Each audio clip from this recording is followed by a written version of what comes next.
हास्य और दर्द से भरी ये कहानी है दिल्ली पुलिस के एक कांस्टेबल मोनिका यादव उर्फ मोना यादव। मोना यादव का पूरा परिवार मूल रूप से उत्तर प्रदेश के बुलंदशहर का रहने वाला है। उसके पिता यूपी पुलिस में सब इंस्पेक्टर थे, लेकिन 2011 में एक मुठभेड़ में गोली लगने से वह शहीद हो गए थे। पिता की मृत्यु के बाद तीनों बहनों की पढ़ाई लिखाई और देखरेख की सारी जिम्मेदारी मां पर आ गई। मोना तीनों बहनों में सबसे छोटी थी और वह पापा के भी सबसे करीब थी। मोना पापा से इतना प्यार करती थी कि कमरे की दीवारों और अपनी नोटबुक पर अक्सर मिस यू पापा लिखती रहती थी। वह पढ़ने लिखने में काफी होनहार और समझदार थी। वह अपने पिता के सपनों को पूरा करना चाहती थी। उसने यूपी बोर्ड के एग्जाम में 100 नंबर लाए थे। वह गरीब बच्चों को फ्री में ट्यूशन भी पढ़ाती थी। बीए के एग्जाम में उसकी 25वीं रैंक आई थी। उसके पापा चाहते थे कि मोना आईएएस बने, इसलिए उसने तय कर लिया था कि उसे सिविल सर्विस एग्जाम पास करना है। इसी सोच के साथ वह अपनी नोटबुक में आईएएस मोना यादव लिखती थी। उसने दिल्ली पुलिस का एग्जाम भी दी थी। इसी बीच 2014 में उसका सिलेक्शन दिल्ली पुलिस में बतौर कांस्टेबल के रूप में हुई। वहां पर सुरेंद्र सिंह राणा नाम के एक व्यक्ति से इनकी जान पहचान हो गई। सुरेंद्र सिंह राणा 2012 में दिल्ली पुलिस ज्वाइन किया था। सुरेंद्र पीसीआर वैन का ड्राइवर हुआ करता था। बाद में सुरेंद्र और मोना की तैनाती पुलिस कंट्रोल रूम में हो गई और यहीं पर दोनों की पहली मुलाकात हुई और धीरे धीरे मुलाकात दोस्ती में बदल गई। मोना सुरेश को डैडा यानी पिता बुलाती थी और सुरेश उसे बेटा बुलाता था, लेकिन सुरेंद्र मोना से एक तरफा प्यार करता था। मोना पढ़ने लिखने में बेहद तेज थी। उसका सपना आईपीएस अफसर बनने का था। ड्यूटी के बाद वो लगातार यूपीएससी की तैयारी भी किया करती थी। इसी तैयारी के दौरान उसने यूपी पुलिस की भी परीक्षा दी। मोना का सिलेक्शन कुछ समय बाद यूपी पुलिस में सब इंस्पेक्टर के लिए हो गया। सब इंस्पेक्टर बनते ही मोना ने दिल्ली पुलिस से इस्तीफा दे दिया, लेकिन उसने यूपी पुलिस ज्वाइन करने के बजाय यूपीएससी की तैयारी करने का फैसला लिया। इसी तैयारी के लिए वह अब मुखर्जी नगर में एक पीजी में रहने लगी। तैयारी की वजह से अब सुरेंद्र और मोना में कम मुलाकात हुआ करती थी। मोना अपना सारा ध्यान पढ़ाई में लगा रही थी। वह अपने पिता का सपना पूरा करने में तन मन से लग गई थी। उधर सुरेंद्र मोना के सब इंस्पेक्टर बनने और फिर उसकी यूपीएससी की तैयारी के चलते अब परेशान रहने लगा था। मोना की तैयारी को देखते हुए उसे लगने लगा था कि वो पक्का आईपीएस अफसर बन जाएगी। सुरेंद्र उस पर बुरी नजर रखता था, इसलिए अब वह मोना पर शादी के लिए दबाव बनाने लगा। हालांकि वो खुद पहले से शादीशुदा था। मोना लगातार शादी से इनकार कर रही थी क्योंकि उसका पूरा लक्ष्य यूपीएससी के एग्जाम पर था। अचानक 8 सितंबर 2021 को मोना कहीं गायब हो जाती है। कई दिनों बाद तक जब घरवालों की मोना से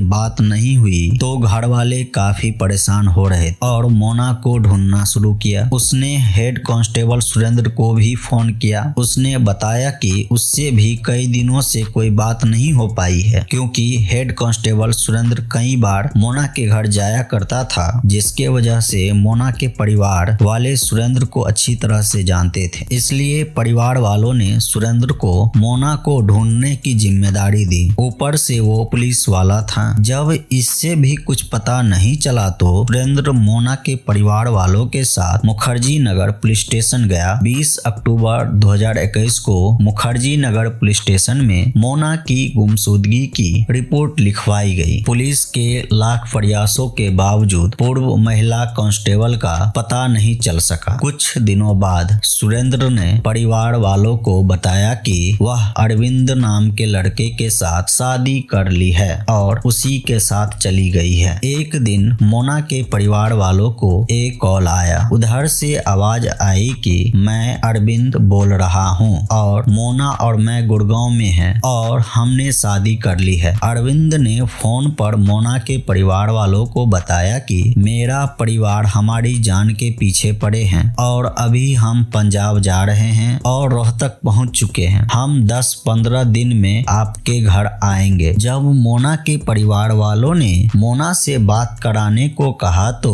उसने कहा कि वह डरी हुई है और उनसे बात करने के मूड में नहीं है। परिवार वालों को शक हुआ कि वो बात क्यों नहीं कर रही। वह पढ़ी लिखी लड़की है, पुलिस में रह चुकी है, हमने उसे कभी किसी काम के लिए नहीं रोका, फिर आखिर बिना वजह हमसे बात क्यों नहीं कर रही है। मोना के एटीएम से पैसे भी निकल रहे थे, लेकिन जिस एटीएम से वह मोना के अकाउंट से पैसे निकालता, पुलिस जब वह एटीएम की फुटेज चेक करते थे तो कोई हेलमेट पहने शख्स दिखता था। मोना की बहन का कहना था कि पेशे से वह स्कूल टीचर है। कई बार ऐसा हुआ कि वह मोना के बारे में जानकारी लेने के लिए रात भर थाने में बैठी रही और फिर उन्हीं कपड़ों में सुबह ड्यूटी के लिए स्कूल चली जाती थी। बहन की तलाश के लिए हर रोज छुट्टी मिलना मुश्किल था, फिर भी जहां से फोन आता वह तुरंत वहां के लिए भागती थी। एक बार फोन आया था कि आपकी बहन कर्नाटक में है, जिसके बाद किसी तरह से छुट्टी लेकर सुरेंद्र के साथ वह कर्नाटक भी गई, लेकिन ये फोन कॉल झूठा था। ऐसे करके वह पूरे 5 राज्यों में मोना को ढूंढने के लिए गई थी। जब पुलिस से कुछ पूछने जाते थे तो पुलिस उल्टा हम पर ही आरोप लगा देते थे कि तुम्हारी बहन किसी के साथ भाग गई है। यहाँ तक कि हमारे गांव के लोग कहने लगे कि तुम्हारी बहन कहीं भाग गई है। इसके चलते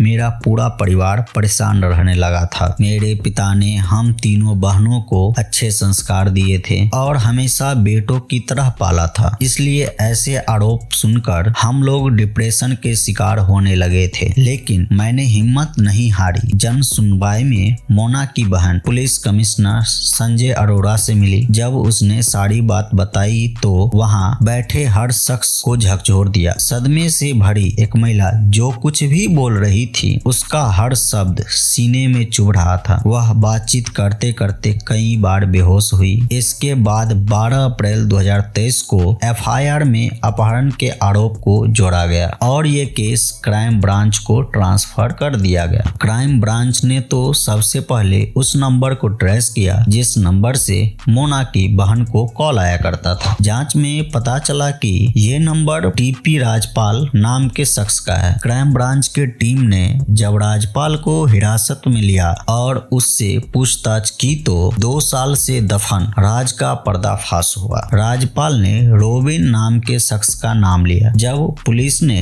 रोबिन को उठाकर पूछताछ किया तो एक अलग ही खुलासा हुआ जिसे सुनकर सभी के होश उड़ गए। रोबिन हेड कांस्टेबल सुरेंद्र का साला था और इस पूरे मामले में सुरेंद्र ही मुख्य आरोपी निकला। मोना के परिवार वालों को तो विश्वास ही नहीं हो रहा था कि सुरेंद्र ऐसा कर सकता है। वह हमेशा मोना के परिवार से अक्सर मिलता भी रहता था। कभी ऐसा नहीं लगा कि उसकी नीयत में क्या है। उसने हमारे साथ मोना को ढूंढने का भी नाटक किया। इसी सिलसिले में वह कई बार थाने भी गया। अब पुलिस सुरेंद्र से पूछताछ करना शुरू करते हैं। सुरेंद्र ने जो कुछ भी बताया उसे सुनकर हर कोई सन्न सा रह गया था। दरअसल मोना लापता नहीं हुई थी, सुरेंद्र ने उसका कत्ल कर दिया था। सुरेंद्र मोना से एक तरफा प्यार करता था और उसे किसी भी कीमत पर पाना चाहता था। जब उसने मोना से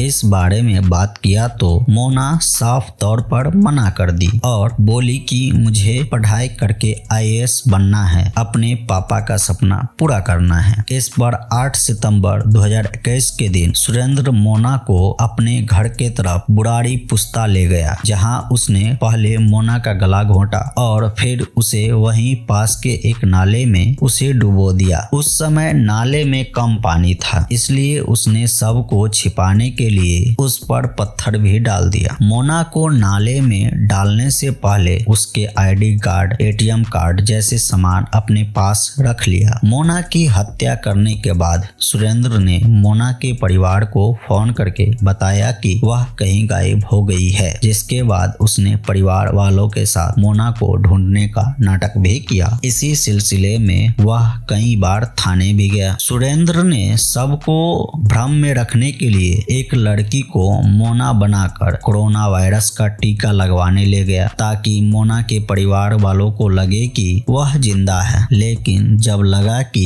इन सब से कुछ नहीं होने वाला है, तो सुरेंद्र इस साजिश में अपने साले रॉबिन को भी शामिल कर लिया और उसे अरविंद बनकर मोना के परिवार वालों को कॉल करने के लिए बोला। उसने कॉल करके बताया कि मैंने और मोना ने शादी कर ली है और हम दोनों बहुत खुश हैं। रॉबिन अरविंद बनकर मोना के घर वालों को 5 बार फोन किया। अरविंद के नाम से मोना के घर वालों को फोन करता और मोना के घर वाले मोना से बात करने के लिए कहते तो रॉबिन मोना की आवाज की पुरानी रिकॉर्डिंग चला देता था, जिसमें मोना बोलती थी, मुझे तलाश मत करो, मैं सही सलामत हूँ, मम्मी बेवजह परेशान होती हो। परिवार को धोखा देने के लिए रॉबिन कॉल गर्ल के साथ एक राज्य से दूसरे राज्य घूमता रहा। वह हरियाणा, देहरादून, ऋषिकेश और मसूरी के होटलों में जाता था, जहां वह मोना की आईडी कार्ड यूज करता और कुछ कागज वहीं पे छोड़ देता। बाद में वह परिवार को फोन करके बताता कि वह इस जगह पर है। जब पुलिस कॉल ट्रेस करके होटलों में पहुंचती थी, तो वहां के कर्मचारी बताते थे कि मोना की आईडी से